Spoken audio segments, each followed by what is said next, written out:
সাহাবীরা ওই যুগে বলছিলেন, ইয়া রাসূলুল্লাহ সাল্লাল্লাহু আলাইহি ওয়াসাল্লাম, আমরা কি ওই সময় সংখ্যায় কম হব? অবাক হয়েছিলেন তারা, কারণ ওই সময় তো ইসলামের বিজয়ের যুগ। আমাদের এইরকম অবস্থা হবে যেখানে আমরা 313 মিলে 1000 বদরে ঠেকাই দেই, 700 মিলে উহুদে 3000 ঠেকাই দেই, মোতাব যুদ্ধে আমরা কত 3000 নিয়ে 2 লাখকে ঠেকাই দেই। ওই মুসলমানদের এই অবস্থা হবে? সাহাবীরা বলছিলেন অবাক হয়ে। তখন নবীজি বলছেন, হ্যাঁ তোমাদের অবস্থা এরকম হবে, তোমরা সংখ্যায় হবা সমুদ্রের ফেনার মতো। সমুদ্রে দেখতে পাচ্ছেন এখন খালি নাম কাও আসতে মুসলিম বাড়তেই আছে। সমুদ্রের ফেনার মতো, কিন্তু দুইটা জিনিস তোমাদেরকে পেয়ে বসবে, এই দুইটার কারণে এই পরিণতি তোমাদের হবে। এক নম্বর হচ্ছে তোমাদের মধ্যে দুনিয়ার মহব্বত তোমাদেরকে পেয়ে বসবে, আর একটা আল ওয়াহান তোমাদেরকে ধরে ফেলবে। সাহাবীরা বলছে ওয়াহান কি? নবীজি বলছে তোমরা আল্লাহর পথে জীবন দিতে চাইবে না, এই ভয়, আল্লাহর পথে জীবন দেওয়ার ভয় তোমাদেরকে পেয়ে বসবে। এই দুইটা যখন তোমাদেরকে পেয়ে বসবে, তখন এই কাফের, মুশরিক, মুনাফিক যারা যারা আছে সবাই মিলে তোমাদেরকে একটা কচু কাটা করে ফেলবে। হয় না এখন এটা? শুধু এই যুগে না, প্রত্যেক যুগে যুগে যখনই মুসলমানদের উপর এই দুটা এসেছে, তখনই মুসলমানরা আক্রমণের শিকার হয়েছে। কখনো তাতারিদের হাতে, হ্যাঁ ওই যে চেঙ্গিস খানের বংশধর মনে আছে, মঙ্গলরা, ওরা এসে মুসলমানদেরকে একদম কেটে ফেলে দিয়েছিল। কতদিন? 40 দিনের মধ্যে বাগদাদে ওরা মনে হয় প্রায় 10 থেকে 15 লক্ষ মানুষকে হত্যা করেছে, ওই তাতারিরা মুসলমানদেরকে, আব্বাসীয়দের সময়। এরকম হিস্ট্রি অনেক আছে। তারপরে যখন এই ফাতেমি সাম্রাজ্য চলছিল, তখন ক্রুসেডাররা এসে মুসলমানদেরকে হত্যা করেছে। তারপরে আবার করেছে জেনগিদের সময়, আইয়ুবিদের সময়, এমনকি মোগল সাম্রাজ্য। এর আগেও যখন দুনিয়া প্রীতি আর ওয়াহান ঢুকে গিয়েছিল, তখন দেখা গেছে যে মুসলমানদের মধ্যেই মারামারি চলতেছে। হ্যাঁ, ওখান থেকে গিয়ে কর্ডোবা ইসলামী খেলাফত হয়েছে। এগুলি হিস্ট্রি পড়বেন, ইতিহাস নিয়ে ইনশাআল্লাহ আরেকদিন কথা হবে। আমার নিয়ত আছে আপনাদেরকে হিস্ট্রি শোনানোর, একদম আদম আলাইহিস সালাম থেকে শুরু করে এই পর্যন্ত যা যা হয়েছে ইসলামের ইতিহাসে, একটা একটা করে ধারাবাহিক পর্ব আকারে আসবে ইনশাআল্লাহ। এতে করে খুব অল্প সময়, হয়তো 10 মিনিটের মাদ্রাসা এমন হতে পারে, বা 10 থেকে 15 মিনিটের মাদ্রাসা, এর মধ্যেই একটা একটা করে পর্বে একটা একটা করে হিস্ট্রি আসবে ইনশাআল্লাহ। যদিও খুব টাফ এই কাজটা করা, এবং এটার জন্য অনেক ইনভেস্টমেন্টের দরকার, আল্লাহ পাক যেন সহজ করে দেন কাজে। তো মূল কথাটা ভাই বলছি যে যখন আমরা এভাবে দুনিয়া প্রেমে ঢুকে গিয়েছি এবং আল্লাহর পথ থেকে সরে আসছি, মার খেতে হয়েছে। এখন আমাকে বলেন তো দেখি, আমরা কি আমাদের অবস্থার উন্নতি চাই না? এতক্ষণ যা বুঝালাম, এতে কি বুঝতে পারলেন যে দিন এখন শুধু একটা নিভু নিভু বাতির মতো জ্বলছে? গুটি কয়েক মানুষের মধ্যে হক সীমাবদ্ধ হয়ে যাচ্ছে। প্রবলেমগুলো কি আপনারা ফাইন্ড আউট করতে পারেন? প্রবলেমগুলো দেখেন। সারা বিশ্বে ইসলামী কোনো খেলাফত আছে? ইসলামের কোনো ঐক্য আছে? একজন আমিরুল মুমিনিন আছে? একটা জামাআত আছে? একটা ইমারা আছে? আমাদের কি অর্থনৈতিক শক্তি আছে? ভিত্তিটা নাই। পুরো বিশ্বের রাজনৈতিক ক্ষমতাকে আমরা নিয়ন্ত্রণ করি না। পুরো বিশ্বের মিডিয়াগুলো কি আমাদের? এমনকি যেগুলোতে রেকর্ড করছেন, যে ফোন আপনার হাতে, সেটাও তাদের। এটাও কাদের? তাদের। পুরো বিশ্বের যে ফিলোসফিক্যাল থটসগুলো আছে, দর্শন, এই দর্শনগুলো আমাদের চলছে না ওদের চলছে? সব পশ্চিমা দর্শন চলছে না? এই যে নাস্তিকতা, কাদের দর্শন? আমাদের। এই যে সেকুলার কনসেপ্ট, কাদের দর্শন? আমাদের দর্শন। এই যে সো কল্ড ডেমোক্রেসি, কাদের দর্শন? আমাদের। এই যে ন্যাশনালিজমে আমরা ভুগছি, সবাই জাতি চিন্তা করি, মানে ওই ইয়েমেনে একটা মুসলমান মরলে আমার লাগে না। কেন লাগে না? ও তো ইয়েমেনি, আমি তো বাংলাদেশ। এই যে গোত্র বিভাজনটা আমরা করেছি ন্যাশনালিজমের মাধ্যমে, এতে করে ইউনিটিটা নষ্ট হয়ে গেছে। গোত্রে মানুষ থাকতে পারে, কিন্তু সবার মধ্যে একটা বিদ্যতার বন থাকতে হবে। এইটা ইসলাম দিয়েছিল। আনসার, মুহাজির, দুইটা আলাদা শব্দ না, দুইটা আলাদা বৈশিষ্ট্য, কিন্তু তারা কি আলাদা ছিলেন? একদম নিজের মায়ের পেটের ভাইয়ের চেয়ে বেশি, তাই না? এটা ইসলাম। আর আমরা যদি বলি আনসার এক গ্রুপ, মুহাজির আর এক গ্রুপ, আনসারকে মারলে আমার কি, আমি তো মুহাজির, মুহাজিরকে মারলে আমার কি, আমি তো আনসার। এই কনসেপ্টটা হচ্ছে একটা ন্যাশনালিজম কনসেপ্ট। এই চলছে। ও দিয়ে দিল ফরাসি বিপ্লবের পর থেকে, 1789 সালের পর থেকে এগুলো আসছে ওয়ার্ল্ডে। 1789 থেকে শুরু করে 1914 পর্যন্ত এই সময়টাতে তারা বিশ্বটা দখল করেছে। এই বাড়াবাড়ি করো না বেশি, একদম দিব লঞ্চ করে, ব্যাস আপনি চুপ, একদম চুপ। কারণ ওইটা প্রতিহত করার তো আমার কাছে ওই নাই, ক্ষেপণাস্ত্র প্রতিরক্ষা সিস্টেম তো নাই। এখন আমি যদি বলি, আমার কথা কি মন খারাপ করবেন? আমি যদি বলি যে বিগত 50 বছরে আমাদের দেশ স্বাধীন হয়েছে কবে বলেন? 71, এখন কত? 23, কত বছর বলেন? আমরা কি একটাও ক্ষেপণাস্ত্র তৈরি করতে পারলাম না? কি করলাম আমরা বলেন? আপনারা তো রাগ করেন কথা বললে। রাগ না করে একটু ভালো করে মন দিয়ে শোনেন না, মন দিয়ে চিন্তা করেন না। কি করলাম আমরা এতদিনে? আমাদের 50টা ক্ষেপণাস্ত্র থাকার কথা ছিল, আমাদের 50টা পারমাণবিক অস্ত্র থাকার কথা ছিল। কিসের ভিত্তিতে আমরা লড়াই করব? কিসের ভিত্তিতে আমরা লড়াই করব? মিয়ানমার যদি আমাদেরকে কালকে চাপ দেওয়া শুরু করে, আমরা কিসের ভিত্তিতে লড়াই করব? কি নিয়ে লড়াই করব?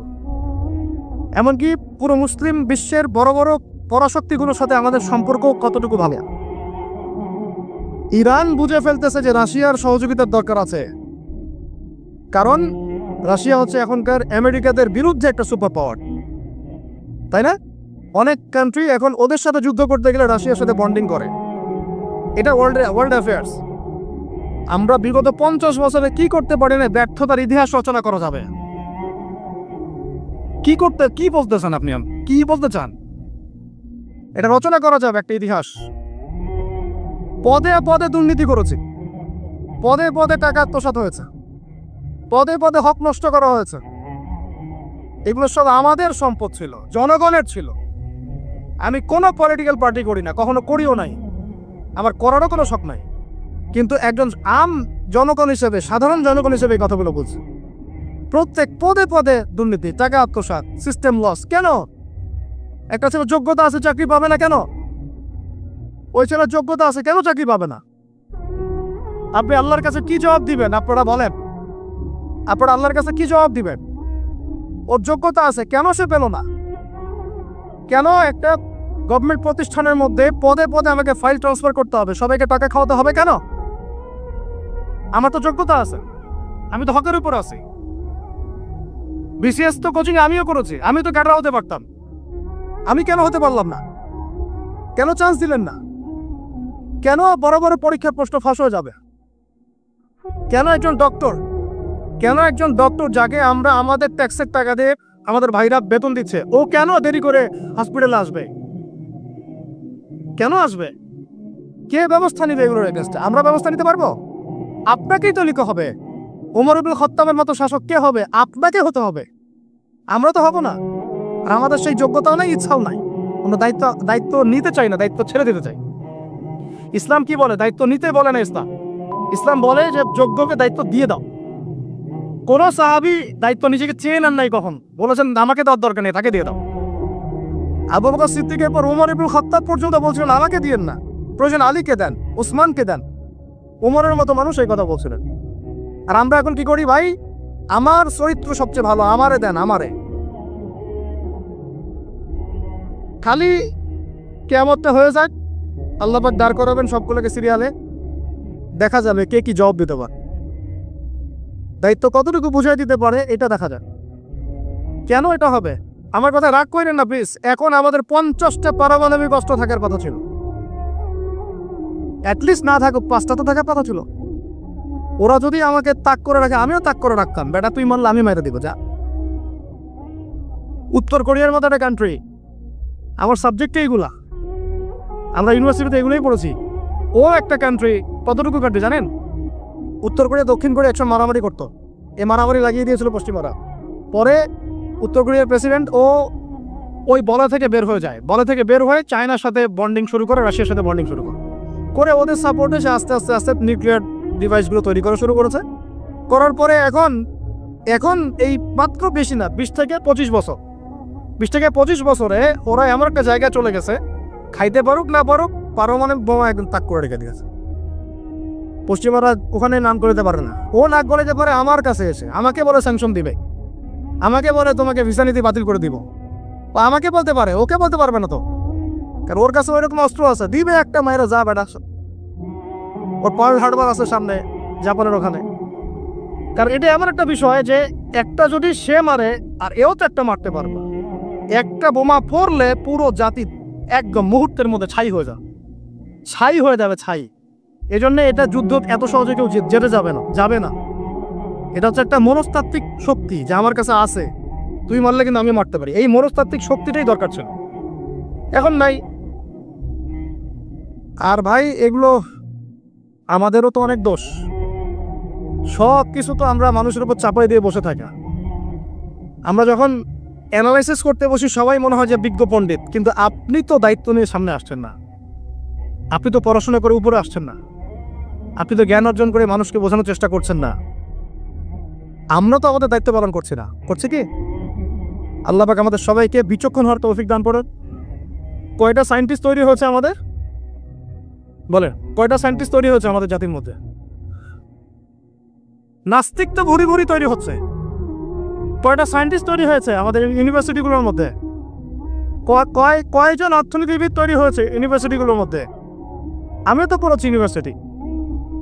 ছেলে মেয়ে একসাথে বসে গান গল্প করে, কিনা বাদাম খায়, কোনো সময় স্যার আর ছাত্রীর প্রেম হয়ে যায়। আমি বলছি না কিছুই হয় না, পড়াশোনা তো হয়, সিস্টেম তো অনেক সুন্দর, টাকা পয়সাও সরকারি অনেক খাচ্ছেন আপনারা। কিন্তু এখন কথা হচ্ছে গভর্নমেন্টের যে এত টাকা পয়সা খাচ্ছেন, রেজাল্টটা কি দিচ্ছে?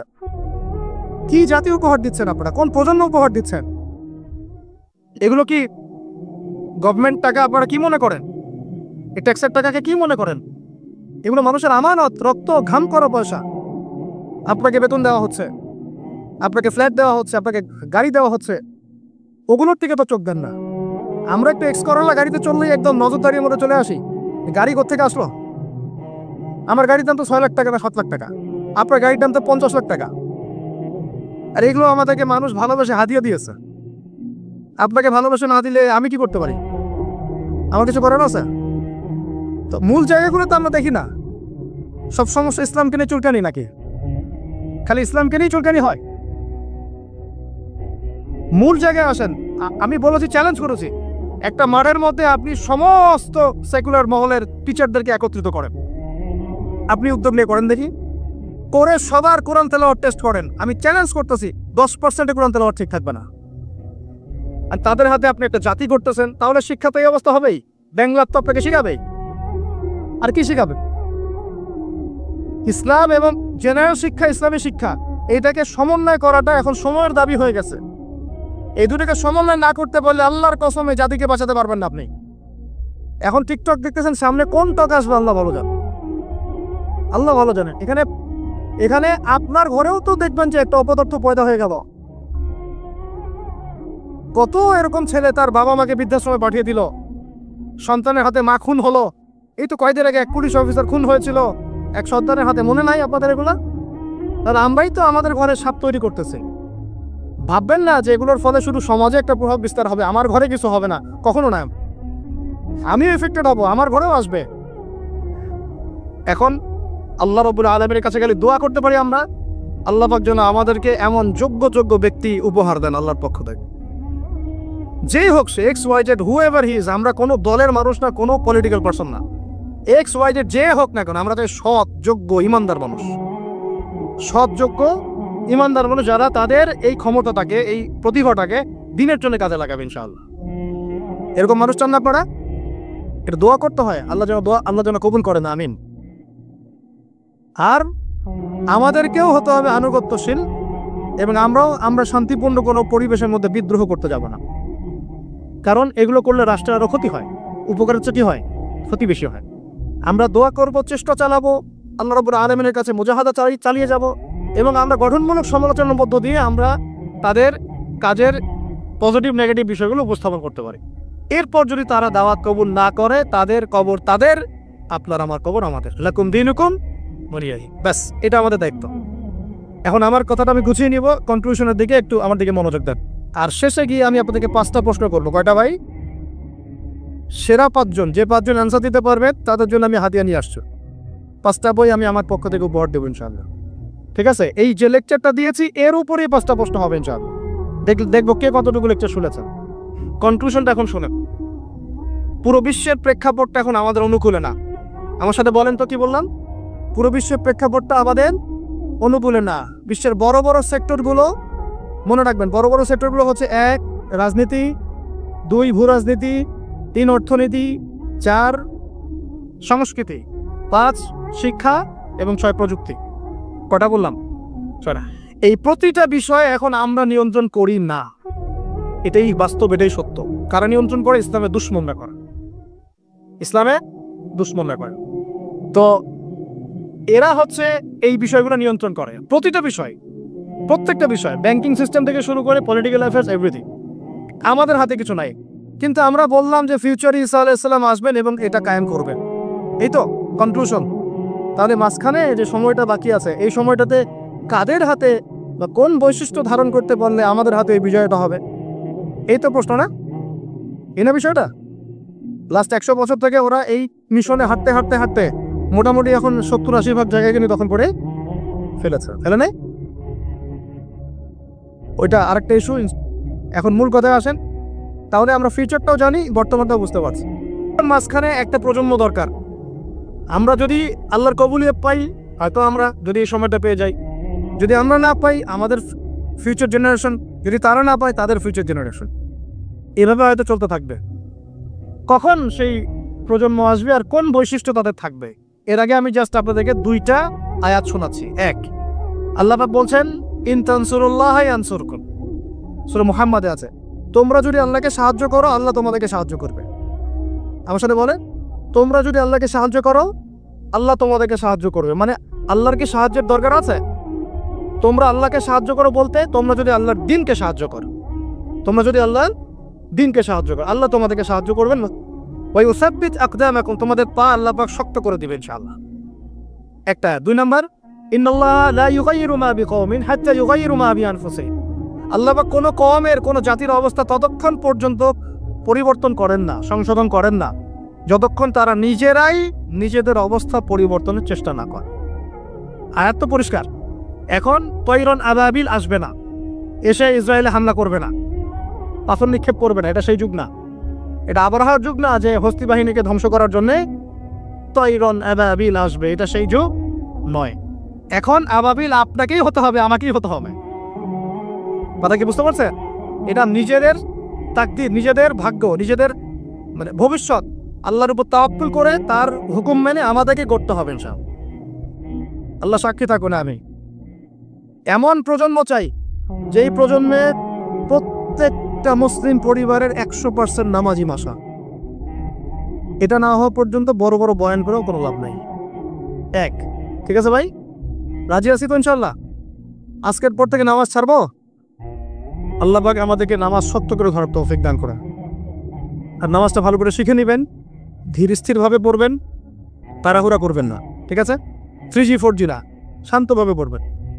2, আমরা এমন প্রজন্ম চাই যেই প্রজন্মের 100% মুসলমান কোরআন তেলাওয়াত করতে পারে। রাজি আছি কি ইনশাআল্লাহ? আগামী বছর ওয়াজ করতে আসার আগেই আপনাদের সবার কোরআন তেলাওয়াত সহি চাই ইনশাআল্লাহ। রাজি আছেন ইনশাআল্লাহ? আল্লাহকে কথা দেন, রাজি আছেন? অবশ্যই অবশ্যই কোরআন তেলাওয়াত শিখতেই হোক, যেমনি পারেন, যেভাবে পারেন, যত টাকা লাগুক, যার কাছে যেতে হয় হোক, যত দূরে সফর করতে হয় হোক। আপনার দায়িত্ব এটা, আমার দায়িত্ব না, হুজুরের দায়িত্ব না, এটা আপনার দায়িত্ব। আপনি কিভাবে শিখবেন আপনার ফিকির। 3 নাম্বার, আমরা এমন প্রজন্ম চাই যেই প্রজন্ম ভিতরে বাহিরে সুন্নতের অনুসারী। রাজি আছি ইনশাআল্লাহ? সবার চেহারা দাঁড়িয়ে থাকবে ইনশাআল্লাহ, সবার সুন্নতি লেবাস থাকবে ইনশাআল্লাহ, সুন্নতের আমল থাকবে ইনশাআল্লাহ, সুন্নতের জিন্দেগি বই পাওয়া যায়, কিনবেন, প্রত্যেকটা কাজের সুন্নত দেখে নেবেন, ঠিক আছে ভাই? প্রত্যেকটা কাজের সুন্নত আমল করার চেষ্টা করবো, আল্লাহ পাক তৌফিক দান করেন, আমিন। শেষ করে দিচ্ছি, মনোযোগ ধরে রাখেন, আর 5 মিনিট। 4 নাম্বার, এমন প্রজন্ম চাই যেই প্রজন্ম কোশ্চিনকালেও হারাম খাবে না। রাজি আছি ইনশাআল্লাহ? হারাম খাবো, সুদ খাবো, ঘুষ খাবো, দুর্নীতি করব, মানুষের সম্পদ আত্মসাৎ করব, অন্যায়ভাবে আমরা মানুষকে ঠকাবো? আল্লাহ পাক আমাদেরকে বোঝার তৌফিক দান করুক, আমিন। 5, এমন পরিবার চাই যেই পরিবার হবে পুরোপুরি ইসলামী পরিবার। রাজি আছেন ইনশাআল্লাহ? আল্লাহ কবুল করুন, আমিন। এই জায়গাতে গিয়ে আপনাদেরকে একটা নসিহত করি যুবকদেরকে, বেশিরভাগই তো অবিবাহিত নাকি? কি দুঃখ, কি কষ্ট। একটা কাজ করবে, আগে একটা ছোটখাটো হালাল রিজিকের ব্যবস্থা করবেন, তারপরে বিয়ে শাদী। হালাল রিজিকের ব্যবস্থা না কইরা বিয়ে শাদী করতে যায় না, নিজের মান সম্মান গায়রত বলে কিছু থাকবে না। দিনদার মেয়ে খুঁজবেন, আর দিনদার মেয়ে তো বাইরে সার্টিফিকেট লেবাস দেখে বোঝা যাবে না। আসুন, এটা আপনাকে খোঁজখবর নিতে হবে, দেখতে হবে তার পরিবার কেমন, ব্যাকগ্রাউন্ড কেমন, মা কেমন, ইত্যাদি ইত্যাদি, তার কোয়ালিফিকেশন কেমন, এবং পাত্রী দেখেও নেবেন। পাশাপাশি আল্লাহর কাছে দোয়া করতে হবে বেশি করে। কি করতে হবে? স্ত্রী খাদিজার মতো হতে পারে, আবার নূহ আলাইহিস সালামের স্ত্রীর মতো হতে পারে। বুঝেন পার্থক্য? বলেন, খাদিজা রাদিয়াল্লাহু আনহা মানে কি? এমন একজন মহিয়সী নারী যে একজন মহাপুরুষের পিছনে সাপোর্ট দিচ্ছে। সুবহানাল্লাহ,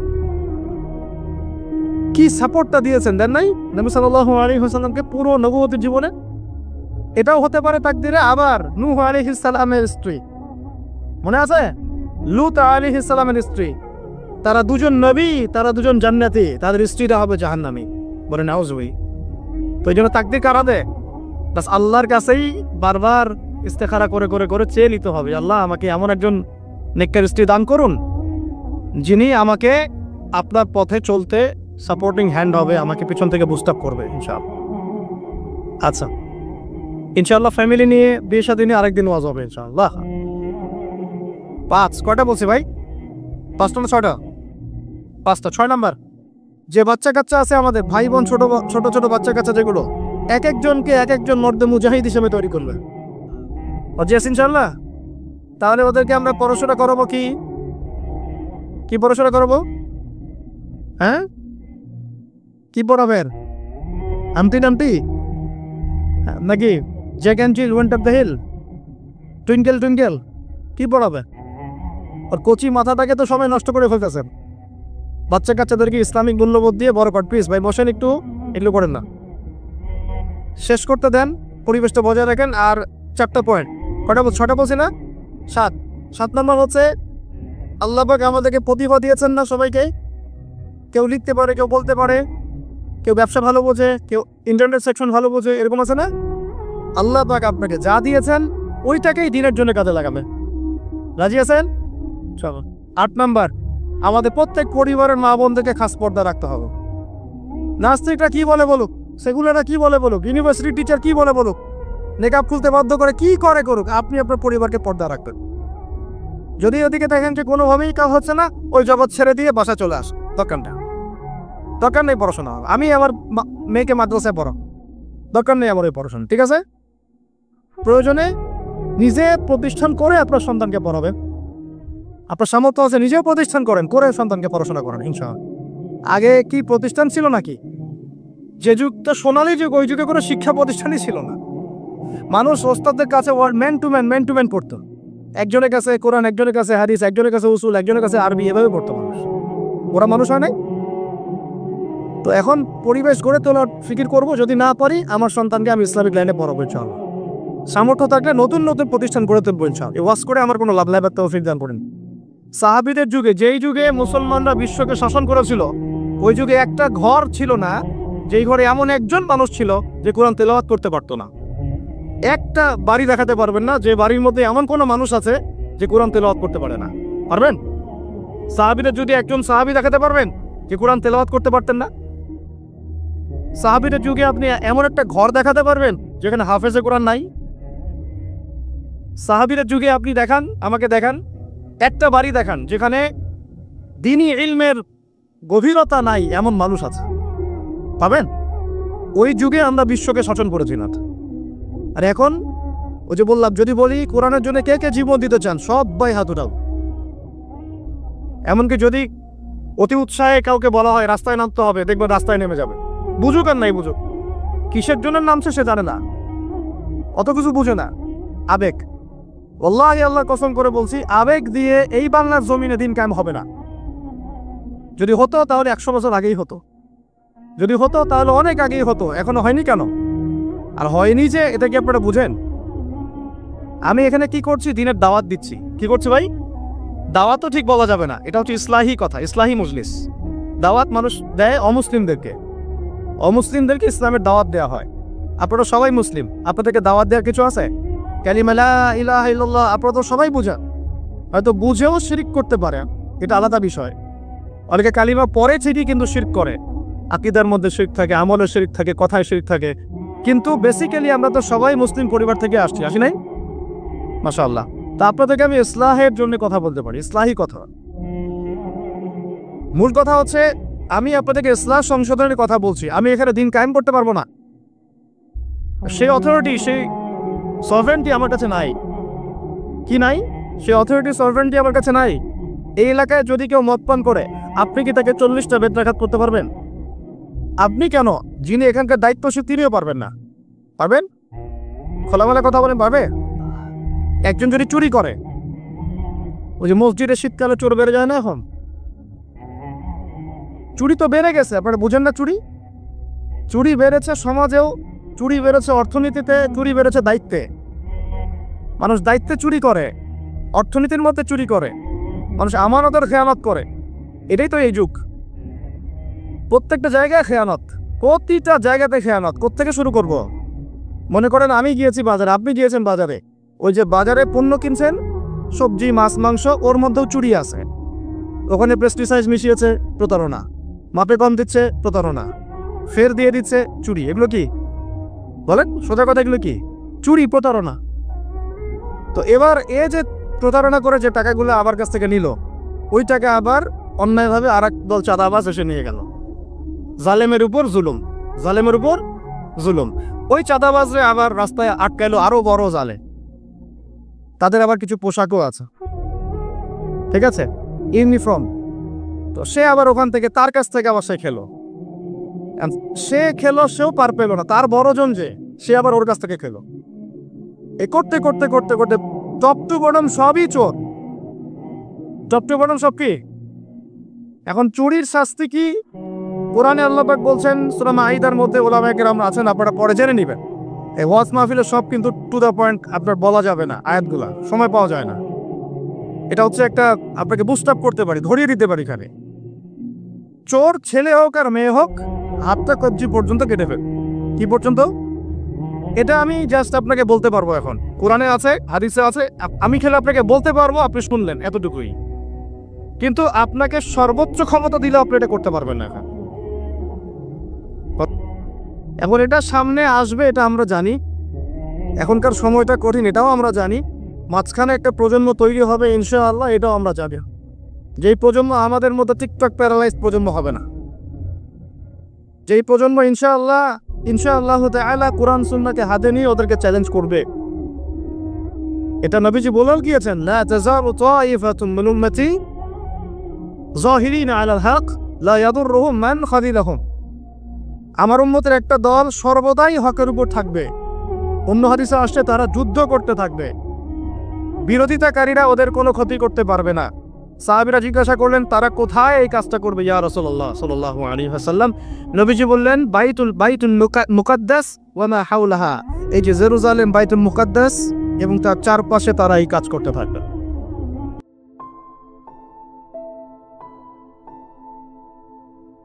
সাহাবীরা ওই যুগে বলছিলেন, ইয়া রাসূলুল্লাহ সাল্লাল্লাহু আলাইহি ওয়াসাল্লাম, আমরা কি ওই সময় সংখ্যায় কম হব?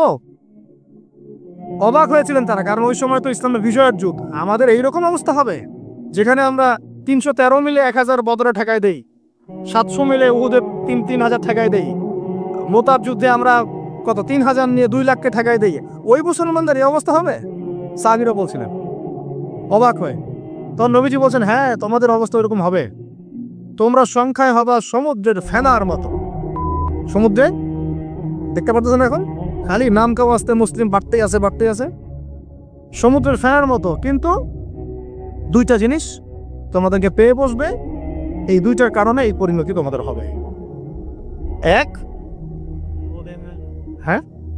এক নম্বর হচ্ছে তোমাদের মধ্যে দুনিয়ার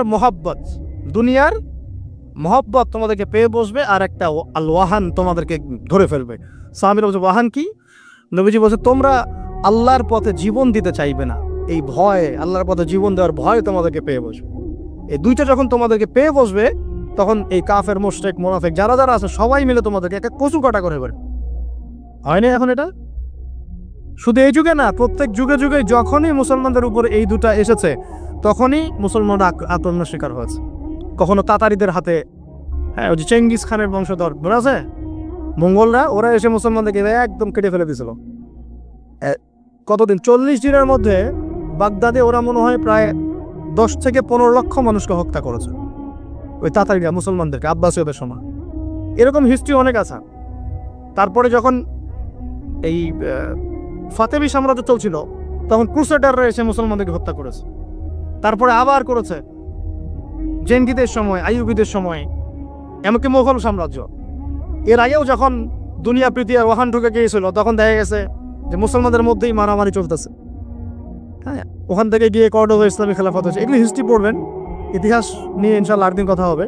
আমার নিয়ত আছে আপনাদেরকে হিস্ট্রি শোনানোর, একদম আদম আলাইহিস সালাম থেকে শুরু করে এই পর্যন্ত যা যা হয়েছে ইসলামের ইতিহাসে একটা একটা করে ধারাবাহিক পর্ব আকারে আসবে ইনশাআল্লাহ।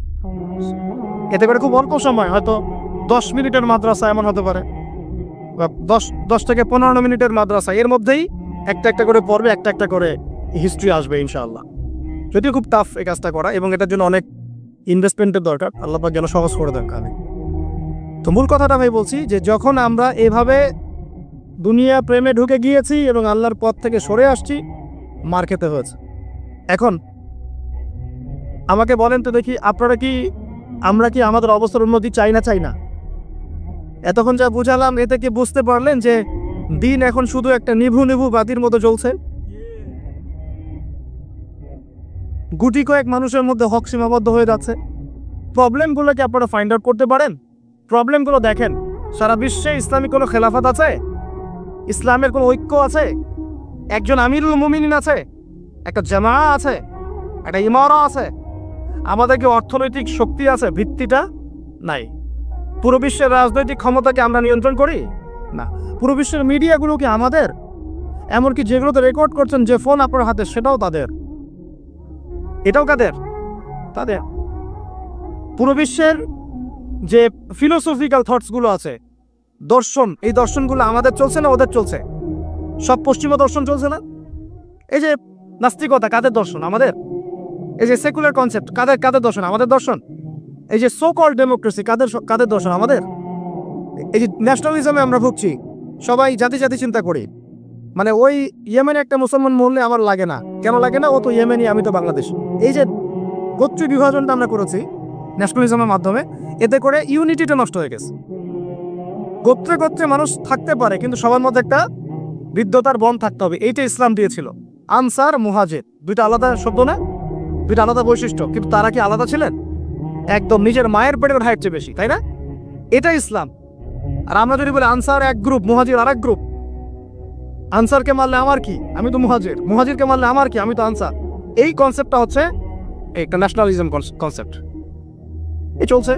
ও দিয়ে দিল ফরাসি বিপ্লবের পর থেকে, 1789 সালের পর থেকে এগুলো আসছে ওয়ার্ল্ডে। 1789 থেকে শুরু করে 1914 পর্যন্ত এই সময়টাতে তারা বিশ্বটা দখল করেছে। এই বাড়াবাড়ি করো না বেশি, একদম দিব লঞ্চ করে, বাস আপনি চুপ, একদম চুপ। কারণ ওইটা প্রতিহত করার তো আমার কাছে ওই নাই, ক্ষেপণাস্ত্র প্রতিরক্ষা সিস্টেম তো নাই। এখন আমি যদি বলি, আমার কথা কি মন খারাপ করবেন? আমি যদি বলি যে বিগত 50 বছরে আমাদের দেশ স্বাধীন হয়েছে কবে বলেন? 71, এখন কত? 23, কত বছর বলেন? আমরা কি একটাও ক্ষেপণাস্ত্র তৈরি করতে পারলাম না? কি করলাম আমরা বলেন? আপনারা তো রাগ করেন কথা বললে। রাগ না করে একটু ভালো করে মন দিয়ে শোনেন না, মন দিয়ে চিন্তা করেন না। কি করলাম আমরা এতদিনে? আমাদের 50টা ক্ষেপণাস্ত্র থাকার কথা ছিল, আমাদের 50টা পারমাণবিক অস্ত্র থাকার কথা ছিল। কিসের ভিত্তিতে আমরা লড়াই করব? কিসের ভিত্তিতে আমরা লড়াই করব? মিয়ানমার যদি আমাদেরকে কালকে চাপ দেওয়া শুরু করে, আমরা কিসের ভিত্তিতে লড়াই করব? কি নিয়ে লড়াই করব? এমনকি পুরো মুসলিম বিশ্বের বড় বড় পরাশক্তিগুলোর সাথে আমাদের সম্পর্ক কতটুকু ভালো? ইরান বুঝে ফেলতেছে যে রাশিয়ার সহযোগিতার দরকার আছে, কারণ রাশিয়া হচ্ছে এখনকার আমেরিকাদের বিরুদ্ধে একটা সুপার পাওয়ার, তাই না? অনেক কান্ট্রি এখন ওদের সাথে যুদ্ধ করতে গেলে রাশিয়ার সাথে বন্ডিং করে। এটা ওয়ার্ল্ড অ্যাফেয়ার্স। আমরা বিগত 50 বছরে কি করতে পারি না, ব্যর্থতার ইতিহাস রচনা করা যাবে। কি বলতে চান আপনি? কি বলতে চান? এটা রচনা করা যাবে একটা ইতিহাস। পদে পদে দুর্নীতি করেছে, পদে পদে টাকা আত্মসাৎ হয়েছে, পদে পদে হক নষ্ট করা হয়েছে, এগুলো সব আমাদের সম্পদ ছিল, জনগণের ছিল। আমি কোনো পলিটিক্যাল পার্টি করি না, কখনো করিও নাই, আমার করারও কোনো শখ নাই। কিন্তু একজন জনগণ হিসেবে, সাধারণ জনগণ হিসেবে এই কথাগুলো বলছি। প্রত্যেক পদে পদে দুর্নীতি, টাকা আত্মসাৎ, সিস্টেম লস। কেন? একটা ছেলে যোগ্যতা আছে, চাকরি পাবে না কেন? ওই ছেলের যোগ্যতা আছে, কেন চাকরি পাবে না? আপনি আল্লাহর কাছে কি জবাব দিবেন? আপনারা বলেন, আপনারা আল্লাহর কাছে কি জবাব দিবেন? ওর যোগ্যতা আছে, কেন সে পেল না? কেন একটা গভর্নমেন্ট প্রতিষ্ঠানের মধ্যে পদে পদে আমাকে ফাইল ট্রান্সফার করতে হবে, সবাইকে টাকা খাওয়াতে হবে কেন? আমার তো যোগ্যতা আছে, আমি তো হকের উপর আছি। বিসিএস তো কোচিং আমিও করেছি, আমি তো ক্যাডার হতে পারতাম, আমি কেন হতে পারলাম না? কেন চান্স দিলেন না? কেন বড় বড় পরীক্ষার প্রশ্ন ফাঁস হয়ে যাবে? কেন একজন ডক্টর যাকে আমরা আমাদের ট্যাক্সের টাকা দিয়ে আমাদের ভাইরা বেতন দিচ্ছে, ও কেন দেরি করে হসপিটালে আসবে? কেন আসবে? কে ব্যবস্থা নিবে এগুলোর এগেইনস্টে? আমরা ব্যবস্থা নিতে পারবো? আপনাকেই তো লিখতে হবে। ওমর ইবনে খাত্তাবের মতো শাসক কে হবে? আপনাকে হতে হবে, আমরা তো হব না। আর আমাদের সেই যোগ্যতাও নাই, ইচ্ছাও নাই। আমরা দায়িত্ব নিতে চাই না, দায়িত্ব ছেড়ে দিতে চাই। ইসলাম কি বলে? দায়িত্ব নিতে বলে না ইসলাম। ইসলাম বলে যে যোগ্যকে দায়িত্ব দিয়ে দাও। কোন সাহাবী দায়িত্ব নিজেকে চেয়ে নেন নাই, কখন বলেছেন আমাকে দেওয়ার দরকার নেই, তাকে দিয়ে দাও। আবু বকর সিদ্দিকের পর ওমর ইবনে খাত্তাব পর্যন্ত বলছিলেন আমাকে দিয়েন না, প্রয়োজন আলীকে দেন, ওসমানকে দেন। ওমরের মতো মানুষ এই কথা বলছিলেন। আর আমরা এখন কি করি ভাই? আমার চরিত্র সবচেয়ে ভালো, আমারে দেন, আমারে। খালি কিয়ামতটা হয়ে যাক, আল্লাহ পাক দাঁড় করাবেন সবগুলোকে সিরিয়ালে, দেখা যাবে কে কি জবাব দিতে পারে, দায়িত্ব কতটুকু বুঝাই দিতে পারে, এটা দেখা যাক। কেন এটা হবে? আমার কথা রাগ করেন না প্লিজ। এখন আমাদের 50টা পারমাণবিক অস্ত্র থাকার কথা ছিল, অ্যাটলিস্ট না থাকুক 5টা তো থাকার কথা ছিল।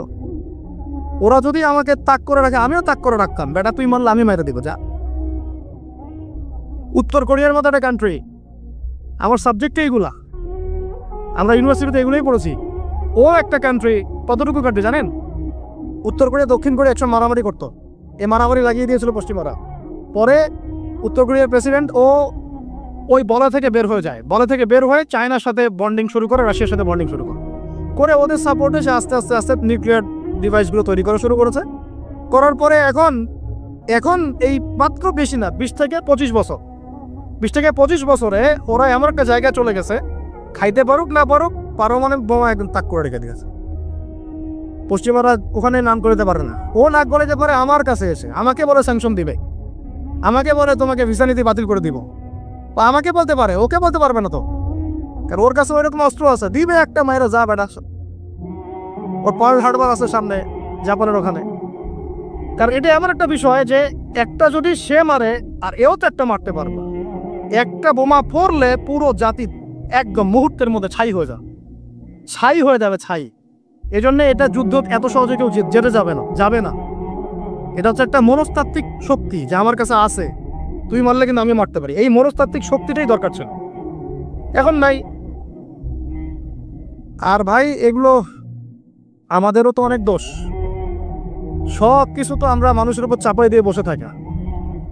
আমরা যখন অ্যানালাইসিস করতে বসি সবাই মনে হয় যে বিজ্ঞ পণ্ডিত, কিন্তু আপনি তো দায়িত্ব নিয়ে সামনে আসছেন না, আপনি তো পড়াশোনা করে উপরে আসছেন না, আপনি তো জ্ঞান অর্জন করে মানুষকে বোঝানোর চেষ্টা করছেন না। আমরা তো আমাদের দায়িত্ব পালন করছি না, করছে কি? আল্লাহ পাক আমাদের সবাইকে বিচক্ষণ হওয়ার তৌফিক দান করেন। কয়টা সায়েন্টিস্ট তৈরি হয়েছে আমাদের? বলেন, কয়টা সায়েন্টিস্ট তৈরি হয়েছে আমাদের জাতির মধ্যে? নাস্তিক তো ভুরি ভুরি তৈরি হচ্ছে। কয়টা সায়েন্টিস্ট তৈরি হয়েছে আমাদের ইউনিভার্সিটিগুলোর মধ্যে? কয়জন অর্থনীতিবিদ তৈরি হয়েছে ইউনিভার্সিটিগুলোর মধ্যে? আমিও তো পড়েছি ইউনিভার্সিটি। ছেলে মেয়ে একসাথে বসে গান গল্প করে, কিনা বাদাম খায়, কোনো সময় স্যার আর ছাত্রীর প্রেম হয়ে যায়। আমি বলছি না কিছুই হয় না, পড়াশোনা তো হয়, সিস্টেম তো অনেক সুন্দর, টাকা পয়সাও সরকারি অনেক খাচ্ছেন আপনারা। কিন্তু এখন কথা হচ্ছে গভর্নমেন্টে যে এত টাকা পয়সা খাচ্ছেন, রেজাল্টটা কি দিচ্ছে? কি জাতি উপহার দিচ্ছেন আপনারা? কোন প্রজন্ম উপহার দিচ্ছেন? এগুলো কি গভর্নমেন্ট টাকা? আপনারা কি মনে করেন এই ট্যাক্সের টাকাকে? কি মনে করেন এগুলো মানুষের আমানত, রক্ত ঘাম করা পয়সা? আপনাকে বেতন দেওয়া হচ্ছে, আপনাকে ফ্ল্যাট দেওয়া হচ্ছে, আপনাকে গাড়ি দেওয়া হচ্ছে, ওগুলোর দিকে তো চোখ দেন না। আমরা একটু এক্স করোলা গাড়িতে চললেই একদম নজরদারির মধ্যে চলে আসি। গাড়ি কোত্থেকে আসলো? আমার গাড়ির দাম তো 6 লাখ টাকা না 7 লাখ টাকা, আপনার গাড়ির দাম তো 50 লাখ টাকা। আর এগুলো আমাদেরকে মানুষ ভালোবেসে হাদিয়া দিয়েছে। আপনাকে ভালোবেসে না দিলে আমি কি করতে পারি? আমার কিছু করার আছে? তো মূল জায়গাগুলো তো আমরা দেখি না। সব সমস্যা ইসলামকে নিয়ে চুলকানি নাকি? খালি ইসলামকে নিয়ে চুলকানি হয়? মূল জায়গায় আসেন। আমি বলেছি, চ্যালেঞ্জ করেছি, একটা মাঠের মধ্যে আপনি সমস্ত সেকুলার মহলের টিচারদেরকে একত্রিত করেন। আপনি উদ্যোগ নিয়ে করেন দেখি, করে সবার কোরআন তেলাওয়াত টেস্ট করেন। আমি চ্যালেঞ্জ করতেছি 10% কোরআন তেলাওয়াত ঠিক থাকবে না। আর তাদের হাতে আপনি একটা জাতি করতেছেন, তাহলে শিক্ষা তো এই অবস্থা হবেই। বাংলা তো আপনাকে শিখাবেই, আর কি শিখাবে? ইসলাম এবং জেনারেল শিক্ষা, ইসলামী শিক্ষা, এইটাকে সমন্বয় করাটা এখন সময়ের দাবি হয়ে গেছে। এই দুটোকে সমন্বয় না করতে পারলে আল্লাহর কসমে জাতিকে বাঁচাতে পারবেন না আপনি। এখন টিকটক দেখতেছেন, সামনে কোন টক আসবে আল্লাহ ভালো জানেন, আল্লাহ ভালো জানেন। এখানে আপনার ঘরেও তো দেখবেন যে একটা অপদার্থ পয়দা হয়ে গেল। কত এরকম ছেলে তার বাবা মাকে বৃদ্ধাশ্রমে পাঠিয়ে দিল, সন্তানের হাতে মা খুন হলো। এই তো কয়েকদিন আগে এক পুলিশ অফিসার খুন হয়েছিল এক সন্তানের হাতে, মনে নাই আপনাদের এগুলা? তাহলে আমরাই তো আমাদের ঘরে সাপ তৈরি করতেছি। ভাববেন না যে এগুলোর ফলে শুধু সমাজে একটা প্রভাব বিস্তার হবে, আমার ঘরে কিছু হবে না, কখনো না। আমিও এফেক্টেড হব, আমার ঘরেও আসবে। এখন আল্লাহ রাব্বুল আলামিনের কাছে গেলে দোয়া করতে পারি আমরা, আল্লাহ পাক যেন আমাদেরকে এমন যোগ্য ব্যক্তি উপহার দেন আল্লাহর পক্ষ থেকে। যেই হোক সে X Y Z, whoever he is, আমরা কোনো দলের মানুষ না, কোনো পলিটিক্যাল পারসন না। এক্স ওয়াই জেড যে হোক না কেন, আমরা চাই সৎ, যোগ্য, ইমানদার মানুষ। সৎ, যোগ্য, ইমানদার মানুষ যারা তাদের এই ক্ষমতাটাকে, এই প্রতিভাটাকে দিনের জন্য কাজে লাগাবে ইনশাআল্লাহ। এরকম মানুষ চান না আপনারা? এটা দোয়া করতে হয়, আল্লাহ যেন কবুল করেন, আমিন। আর আমাদেরকেও হতে হবে আনুগত্যশীল, এবং আমরা শান্তিপূর্ণ কোনো পরিবেশের মধ্যে বিদ্রোহ করতে যাব না। কারণ এগুলো করলে রাষ্ট্রের আরও ক্ষতি হয়, উপকারের চেয়ে কি হয়? ক্ষতি বেশি হয়। আমরা দোয়া করব, চেষ্টা চালাবো, আল্লাহ রাব্বুল আলামিনের কাছে মুজাহাদা চালিয়ে যাব, এবং আমরা গঠনমূলক সমালোচনার মধ্য দিয়ে আমরা তাদের কাজের পজিটিভ নেগেটিভ বিষয়গুলো উপস্থাপন করতে পারি। এরপর যদি তারা দাওয়াত কবুল না করে, তাদের কবর তাদের, আপনার আমার কবর আমাদের। লাকুম দীনুকুম ওয়ালিয়াদিন। ব্যাস, এটা আমাদের দায়িত্ব। এখন আমার কথাটা আমি গুছিয়ে নিব, কনক্লুশনের দিকে একটু আমার দিকে মনোযোগ দেন। আর শেষে গিয়ে আমি আপনাদেরকে 5টা প্রশ্ন করবো। কয়টা ভাই? সেরা 5 জন, যে 5 জন অ্যান্সার দিতে পারবে তাদের জন্য আমি হাদিয়া নিয়ে আসছি। 5টা বই আমি আমার পক্ষ থেকে উপহার দেবো ইনশাআল্লাহ। ঠিক আছে? এই যে লেকচারটা দিয়েছি এর উপরেই 5টা প্রশ্ন হবে ইনশাআল্লাহ। দেখবো কে কতটুকু লেকচার শুনেছেন। কনক্লুশনটা এখন শুনেন। পুরো বিশ্বের প্রেক্ষাপটটা এখন আমাদের অনুকূলে না। আমার সাথে বলেন তো কি বললাম? পুরো বিশ্বের প্রেক্ষাপটটা আমাদের অনুকূলে না। বিশ্বের বড় বড় সেক্টরগুলো মনে রাখবেন, বড় বড় সেক্টরগুলো হচ্ছে 1 রাজনীতি, 2 ভূ রাজনীতি, 3 অর্থনীতি, 4 সংস্কৃতি, 5 শিক্ষা এবং 6 প্রযুক্তি। কটা বললাম? 6টা। এই প্রতিটা বিষয়ে এখন আমরা নিয়ন্ত্রণ করি না, এটাই বাস্তব, এটাই সত্য। কারা নিয়ন্ত্রণ করে? ইসলামের দুশ্মনরা করে, ইসলামে দুশ্মনরা করে। তো এরা হচ্ছে এই বিষয়গুলো নিয়ন্ত্রণ করে, প্রতিটা বিষয়, প্রত্যেকটা বিষয়, ব্যাংকিং সিস্টেম থেকে শুরু করে পলিটিক্যাল অ্যাফেয়ার্স, এভরিথিং। আমাদের হাতে কিছু নাই, কিন্তু আমরা বললাম যে ফিউচারে ঈসা আলাইহিস সালাম আসবেন এবং এটা কায়েম করবেন। এই তো কনক্লুশন। তাহলে মাঝখানে যে সময়টা বাকি আছে, এই সময়টাতে কাদের হাতে বা কোন বৈশিষ্ট্য ধারণ করতে পারলে আমাদের হাতে এই বিজয়টা হবে? এই তো প্রশ্ন, না? এই না বিষয়টা? লাস্ট 100 বছর থেকে ওরা এই মিশনে হাঁটতে হাঁটতে হাঁটতে মোটামুটি এখন 70-80% জায়গায় কিন্তু তখন করে ফেলেছে, ফেলে নাই? ওইটা আরেকটা ইস্যু। এখন মূল কথায় আসেন। তাহলে আমরা ফিউচারটাও জানি, বর্তমানটাও বুঝতে পারছি। মাঝখানে একটা প্রজন্ম দরকার। আমরা যদি আল্লাহর কবুলিয়ত পাই, হয়তো আমরা যদি এই সময়টা পেয়ে যাই। যদি আমরা না পাই, আমাদের ফিউচার জেনারেশন, যদি তারা না পায়, তাদের ফিউচার জেনারেশন, এভাবে হয়তো চলতে থাকবে। কখন সেই প্রজন্ম আসবে আর কোন বৈশিষ্ট্য তাদের থাকবে, এর আগে আমি জাস্ট আপনাদেরকে 2টা আয়াত শোনাচ্ছি। 1, আল্লাহ পাক বলছেন, ইন তানসুরুল্লাহ ইয়ানসুরকুম, সূরা মুহাম্মাদে আছে, তোমরা যদি আল্লাহকে সাহায্য করো, আল্লাহ তোমাদেরকে সাহায্য করবে। আমার সাথে বলে, তোমরা যদি আল্লাহকে সাহায্য করো, আল্লাহ তোমাদেরকে সাহায্য করবে। মানে আল্লাহর কি সাহায্যের দরকার আছে? তোমরা আল্লাহকে সাহায্য করো বলতে তোমরা যদি আল্লাহর দ্বীনকে সাহায্য করো, তোমরা যদি আল্লাহর দ্বীনকে সাহায্য করো, আল্লাহ তোমাদেরকে সাহায্য করবেন। ওই উসাব্বিত আকদামাকুম, তোমাদের পা আল্লাহ পাক শক্ত করে দিবেন ইনশাআল্লাহ। একটা। 2 নাম্বার, ইন্নাল্লাহ লা ইউগাইয়িরু মা বিকওমিন হাত্তা ইউগাইয়িরু মা বিআনফুসিহিম, আল্লাহ পাক কোনো কওমের কোনো জাতির অবস্থা ততক্ষণ পর্যন্ত পরিবর্তন করেন না, সংশোধন করেন না, যতক্ষণ তারা নিজেরাই নিজেদের অবস্থা পরিবর্তনের চেষ্টা না করে। আয়াত তো পরিষ্কার। এখন তৈরন আবাবিল আসবে না, এসে ইসরায়েলে হামলা করবে না, পাথর নিক্ষেপ করবে না, এটা সেই যুগ না। এটা আবরাহার যুগ না যে হস্তি বাহিনীকে ধ্বংস করার জন্যে তৈরন আবাবিল আসবে, এটা সেই যুগ নয়। এখন আবাবিল আপনাকেই হতে হবে, আমাকেই হতে হবে। কথা কি বুঝতে পারছেন?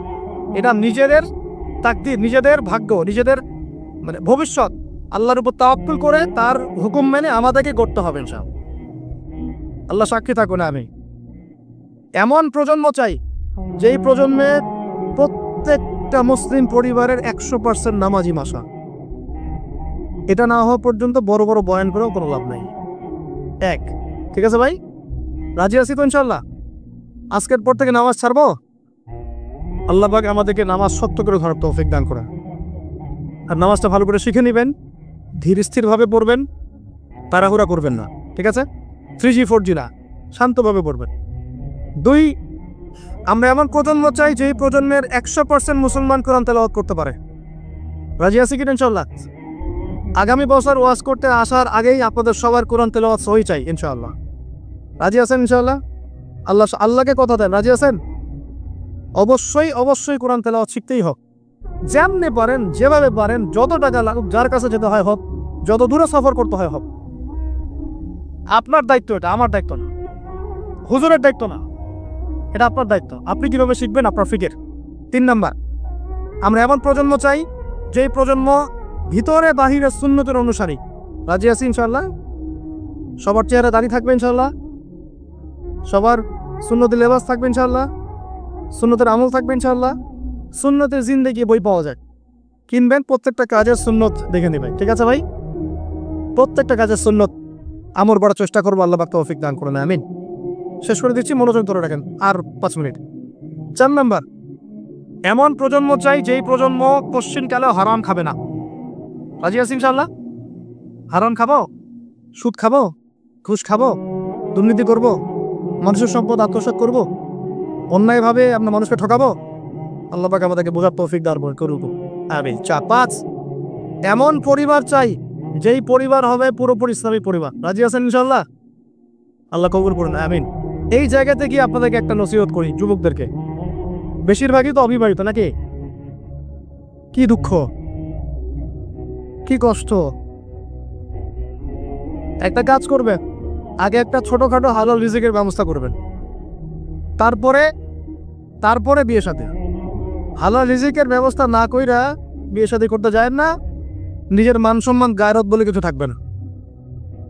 দিনদার মেয়ে খুঁজবেন, আর দিনদার মেয়ে তো বাইরে সার্টিফিকেট লেবাস দেখে বোঝা যাবে না। আসুন, এটা আপনাকে খোঁজখবর নিতে হবে, দেখতে হবে তার পরিবার কেমন, ব্যাকগ্রাউন্ড কেমন, মা কেমন, ইত্যাদি ইত্যাদি, তার কোয়ালিফিকেশন কেমন, এবং পাত্রী দেখেও নেবেন। পাশাপাশি আল্লাহর কাছে দোয়া করতে হবে বেশি করে। কি করতে হবে? স্ত্রী খাদিজার মতো হতে পারে, আবার নূহ আলাইহিস সালামের স্ত্রীর মতো হতে পারে। বুঝেন পার্থক্য? বলেন, খাদিজা রাদিয়াল্লাহু আনহা মানে কি? এমন একজন মহিয়সী নারী যে একজন মহাপুরুষের পিছনে সাপোর্ট দিচ্ছে। সুবহানাল্লাহ, কি সাপোর্টটা দিয়েছেন, দেন নাই নবী সাল্লাল্লাহু আলাইহি ওয়াসাল্লামকে পুরো নবুয়তের জীবনে? এটাও হতে পারে তাকদিরে। আবার নূহ আলাইহিস সালামের স্ত্রী, মনে আছে? লূত আলাইহিস সালামের স্ত্রী, তারা দুজন নবী, তারা দুজন জান্নাতি, তাদের স্ত্রীরা হবে জাহান্নামী। বলে নাউজুবিল্লাহ। তো এই জন্য তাকদির কারা দেয়? বাস আল্লাহর কাছেই বারবার ইস্তেখারা করে করে করে চেয়ে নিতে হবে, আল্লাহ আমাকে এমন একজন নেককার স্ত্রী দান করুন যিনি আমাকে আপনার পথে চলতে সাপোর্টিং হ্যান্ড হবে, আমাকে পিছন থেকে বুস্ট আপ করবে ইনশাআল্লাহ। আচ্ছা, ইনশাআল্লাহ ফ্যামিলি নিয়ে বিয়ে শাদী নিয়ে আরেকদিন ওয়াজ হবে ইনশাআল্লাহ। 5, কয়টা বলছি ভাই? 5টা না 6টা? 5টা। 6 নাম্বার, যে বাচ্চা কাচ্চা আছে আমাদের, ভাই বোন, ছোট ছোট বাচ্চা কাচ্চা যেগুলো, এক একজনকে এক একজন মর্দে মুজাহিদ হিসেবে তৈরি করবে। রাজি আছেন ইনশাআল্লাহ? তাহলে ওদেরকে আমরা পড়াশোনা করাবো কি? কি পড়াশোনা করবো? হ্যাঁ, কি পড়াবেন? আমটি নামটি নাকি Jack and Jill went up the hill, twinkle twinkle, কি পড়াবে? আর কচি মাথাটাকে তো সময় নষ্ট করে ফেলতেছেন। বাচ্চা কাচ্চাদেরকে ইসলামিক মূল্যবোধ দিয়ে বড় কর। প্লিজ ভাই বসেন, একটু এগুলো করেন না, শেষ করতে দেন, পরিবেশটা বজায় রাখেন। আর 4টা পয়েন্ট, কটা বল? 6টা বলছি না? 7 নম্বর হচ্ছে আল্লাহ পাক আমাদেরকে প্রতিভা দিয়েছেন না সবাইকে। কেউ লিখতে পারে, কেউ বলতে পারে, কেউ ব্যবসা ভালো বোঝে, কেউ ইন্টারনেট সেকশন ভালো বোঝে, এরকম আছে না? আল্লাহ পাক আপনাকে যা দিয়েছেন ওইটাকেই দিনের জন্য কাজে লাগাবে। রাজি আছেন? চলো। 8 নাম্বার, আমাদের প্রত্যেক পরিবারের মা বোনদেরকে খাস পর্দা রাখতে হবে। নাস্তিকরা কি বলে বলুক, সেগুলারা কি বলে বলুক, ইউনিভার্সিটি টিচার কি বলে বলুক, নেকাব খুলতে বাধ্য করে কি করে করুক, আপনি আপনার পরিবারকে পর্দা রাখবেন। যদি ওদিকে দেখেন যে কোনোভাবেই কাজ হচ্ছে না, ওই জগৎ ছেড়ে দিয়ে বাসা চলে আস। দরকার নেই পড়াশোনা, আমি আমার মেয়েকে মাদ্রাসায় পড়াও, দরকার নেই আমার ওই পড়াশোনা। ঠিক আছে? প্রয়োজনে নিজে প্রতিষ্ঠান করে আপনার সন্তানকে পড়াবেন। আপনার সামর্থ্য আছে, নিজেও প্রতিষ্ঠান করেন, করে সন্তানকে পড়াশোনা করেন ইনশাআল্লাহ। আগে কি প্রতিষ্ঠান ছিল নাকি? যে যুগটা সোনালী যুগ, ওই যুগে কোনো শিক্ষা প্রতিষ্ঠানই ছিল না। মানুষ ওস্তাদের কাছে ম্যান টু ম্যান পড়তো। একজনের কাছে কোরআন, একজনের কাছে হাদিস, একজনের কাছে উসুল, একজনের কাছে আরবি, এভাবে পড়তো মানুষ। ওরা মানুষ হয় নাই? তো এখন পরিবেশ গড়ে তোলার ফিকির করব। যদি না পারি, আমার সন্তানকে আমি ইসলামিক লাইনে পড়াবো ইনশাআল্লাহ। সামর্থ্য থাকলে নতুন নতুন প্রতিষ্ঠান গড়ে তুলবো ইনশাআল্লাহ। ওয়াজ করে আমার কোনো লাভ নাই, তৌফিক দান করেন। সাহাবীদের যুগে, যেই যুগে মুসলমানরা বিশ্বকে শাসন করেছিল, ওই যুগে একটা ঘর ছিল না যেই ঘরে এমন একজন মানুষ ছিল যে কোরআন তেলাওয়াত করতে পারতো না। একটা বাড়ি দেখাতে পারবেন না যে বাড়ির মধ্যে এমন কোনো মানুষ আছে যে কোরআন তেলাওয়াত করতে পারে না। পারবেন? সাহাবীদের যদি একজন সাহাবী দেখাতে পারবেন যে কোরআন তেলাওয়াত করতে পারতেন না? সাহাবীদের যুগে আপনি এমন একটা ঘর দেখাতে পারবেন যেখানে হাফেজে কোরআন নাই? সাহাবীদের যুগে আপনি দেখান, আমাকে দেখান, একটা বাড়ি দেখান যেখানে দ্বীনি ইলমের গভীরতা নাই এমন মানুষ আছে? পাবেন? ওই যুগে আমরা বিশ্বকে শাসন করেছিলাম। আর এখন ওই যে বললাম, যদি বলি কোরআনের জন্য কে কে জীবন দিতে চান, সবাই হাত উঠাও। এমনকি যদি অতি উৎসাহে কাউকে বলা হয় রাস্তায় নামতে হবে, দেখবেন রাস্তায় নেমে যাবে। বুঝুক আর নাই বুঝুক, কিসের জন্য নামছে সে জানে না, অত কিছু বুঝে না, আবেগ। আল্লাহি আল্লাহ কসম করে বলছি, আবেগ দিয়ে এই বাংলার জমিনে দিন কায়েম হবে না। যদি হতো তাহলে 100 বছর আগেই হতো, যদি হতো তাহলে অনেক আগেই হতো। এখনো হয়নি কেন? আর হয়নি যে এটা কি আপনারা বুঝেন? আমি এখানে কি করছি? দিনের দাওয়াত দিচ্ছি। কি করছি ভাই? দাওয়াত তো ঠিক বলা যাবে না, এটা হচ্ছে ইসলাহি কথা, ইসলাহি মজলিস। দাওয়াত মানুষ দেয় অমুসলিমদেরকে, অমুসলিমদেরকে ইসলামের দাওয়াত দেওয়া হয়। আপনারা সবাই মুসলিম, আপনাদেরকে দাওয়াত দেওয়ার কিছু আছে? কালিমা লা ইলাহা ইল্লাল্লাহ আপনারা তো সবাই বুঝেন, হয়তো বুঝেও শিরক করতে পারে, এটা আলাদা বিষয়। অনেকে কালিমা পড়ে ঠিকই কিন্তু শিরক করে, আকীদার মধ্যে শিরক থাকে, আমলে শিরক থাকে, কথায় শিরক থাকে। কিন্তু বেসিক্যালি আমরা তো সবাই মুসলিম পরিবার থেকে আসি নাই? মাশাআল্লাহ। তা আপনাদেরকে আমি ইসলাহের জন্য কথা বলতে পারি, ইসলাহি কথা। মূল কথা হচ্ছে আমি আপনাদেরকে ইসলাহ সংশোধনের কথা বলছি। আমি এখানে দিন কায়েম করতে পারবো না, সেই অথরিটি, সেই সভরেন্টি আমার কাছে নাই। কি নাই? সেই অথরিটি, সভরেন্টি আমার কাছে নাই। এই এলাকায় যদি কেউ মদ পান করে, আপনি কি তাকে 40টা বেত্রাঘাত করতে পারবেন? আপনি কেন, যিনি এখানকার দায়িত্বশীল তিনিও পারবেন না। পারবেন? খোলামেলা কথা বলেন, পারবে? একজন যদি চুরি করে, ওই যে মসজিদে শীতকালে চোর বেড়ে যায় না, এখন চুরি তো বেড়ে গেছে, আপনারা বুঝেন না? চুরি বেড়েছে সমাজেও, চুরি বেড়েছে অর্থনীতিতে, চুরি বেড়েছে দায়িত্বে। মানুষ দায়িত্বে চুরি করে, অর্থনীতির মধ্যে চুরি করে, মানুষ আমানতের খেয়ানত করে। এটাই তো এই যুগ। প্রত্যেকটা জায়গায় খেয়ানত, প্রতিটা জায়গাতে খেয়ানত। কোত্থেকে শুরু করব? মনে করেন আমি গিয়েছি বাজারে, আপনি গিয়েছেন বাজারে, ওই যে বাজারে পণ্য কিনছেন, সবজি, মাছ, মাংস, ওর মধ্যেও চুরি আছে। ওখানে পেস্টিসাইড মিশিয়েছে, প্রতারণা। মাপে কম দিচ্ছে, প্রতারণা। ফের দিয়ে দিচ্ছে, চুরি। এগুলো কি বলেন? সোজা কথা, এগুলো কি? চুরি, প্রতারণা। তো এবার এ যে প্রতারণা করে যে টাকাগুলো আমার কাছ থেকে নিল, ওই টাকা আবার অন্যায়ভাবে আর এক দল চাঁদাবাজ এসে নিয়ে গেল। জালেমের উপর জুলুম, জালেমের উপর জুলুম। ওই চাঁদাবাজরে আবার রাস্তায় আটকাইলো আরো বড় জালে। তাদের আবার কিছু পোশাকও আছে, ঠিক আছে, ইউনিফর্ম। তো সে আবার ওখান থেকে তার কাছ থেকে আবার সে খেলো সেও পার পেলো না, তার বড়জন যে সে আবার ওর কাছ থেকে খেলো। এ করতে করতে করতে করতে টপ টু বটম সবই চোর, টপ টু বটম সব কি। এখন চুরির শাস্তি কি? কোরআনে আল্লাহ পাক বলছেন সূরা মাঈদার মধ্যে, ওলামায়ে কেরাম আছেন, আপনারা পরে জেনে নেবেন। এই ওয়াজ মাহফিলে সব কিন্তু টু দ্য পয়েন্ট আপনার বলা যাবে না, আয়াতগুলা সময় পাওয়া যায় না। এটা হচ্ছে একটা আপনাকে বুস্ট আপ করতে পারি, ধরিয়ে দিতে পারি। এখানে চোর ছেলে হোক আর মেয়ে হোক, হাতটা কবজি পর্যন্ত কেটে ফেল। কি পর্যন্ত? এটা আমি জাস্ট আপনাকে বলতে পারবো, এখন কোরআনে আছে, হাদিসে আছে, আমি খেলে আপনাকে বলতে পারবো, আপনি শুনলেন, এতটুকুই। কিন্তু আপনাকে সর্বোচ্চ ক্ষমতা দিলে আপনি এটা করতে পারবেন না। এখন এটা সামনে আসবে, এটা আমরা জানি। এখনকার সময়টা কঠিন, এটাও আমরা জানি। মাঝখানে একটা প্রজন্ম তৈরি হবে ইনশাআল্লাহ, এটাও আমরা জানি। যেই প্রজন্ম আমাদের মতো টিকটক প্যারালাইজ প্রজন্ম হবে না, যেই প্রজন্ম ইনশাআল্লাহ তাআলা কোরআন সুন্নাহকে হাতে নিয়ে ওদেরকে চ্যালেঞ্জ করবে। এটা নবীজি বলেও গিয়েছেন, লা তাযালু তাইফাতুম মিন উম্মতি যাহিরিনা আলাল হক লা ইয়াদুররুহুম মান খাযিলাহুম। আমার উম্মতের একটা দল সর্বদাই হকের উপর থাকবে। অন্য হাদিসে আসছে তারা যুদ্ধ করতে থাকবে, বিরোধিতাকারীরা ওদের কোনো ক্ষতি করতে পারবে না। সাহাবীরা জিজ্ঞাসা করলেন, তারা কোথায় এই কাজটা করবে ইয়া রাসূলুল্লাহ সাল্লাল্লাহু আলাইহি ওয়াসাল্লাম? নবীজি বললেন, বাইতুল মুকাদ্দাস ওয়া মা হাওলাহা। এই যে জেরুজালেম বাইতুল মুকাদ্দাস এবং তার চারপাশে তারা এই কাজ করতে থাকবে।